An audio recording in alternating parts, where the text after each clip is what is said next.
حضرت طالوت کون تھے؟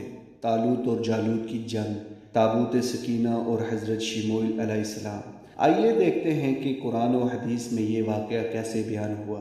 بسم اللہ الرحمن الرحیم۔ حضرت موسیٰ علیہ السلام کے بعد جب بنی اسرائیل بکھر گئے تو عمالقہ جیسی جابر قوم نے ان پر غلبہ پا لیا اور ان کا مقدس تابوت سکینہ چھین لیا۔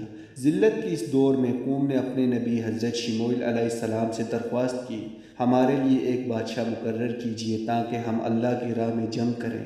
اللہ کے حکم سے طالوت کا انتخاب ہوا، جو ایک عام گھرانے سے تھے لیکن علم اور جسمانی قوت میں بے مثال تھے۔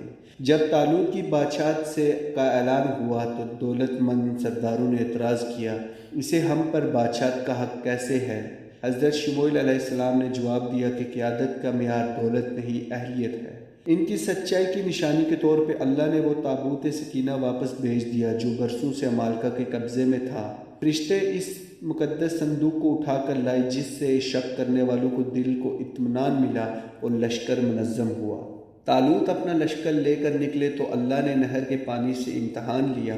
صرف 313 جانثار ثابت قدم رہے، جنہوں نے جالوت کے عظیم لشکر کو دیکھ کر کہا، کتنی ہی چھوٹی جماعتیں اللہ کے حکم سے بڑی جماعتوں پر غالب آ جاتی ہیں۔ میدان میں ظالم و جابر جالوت اپنے آہنی لباس اور اپنے دیو ہیکل قد کے ساتھ نمودار ہوا اور مقابلے کے لیے للکارا۔ جب بڑے بڑے جنگجو جالوت کی ہیبت سے سہم گئے تو لشکر طالوت سے ایک نوجوان لڑکا نکلا، وہ حضرت داؤد علیہ السلام تھے۔ اور جب حضرت داؤد علیہ السلام نے اپنی گوپھن سے ایک پتھر مارا جو سیدھا جالوت کی پیشانی پر لگا اور وہ زمین پر ڈھیر ہو گیا۔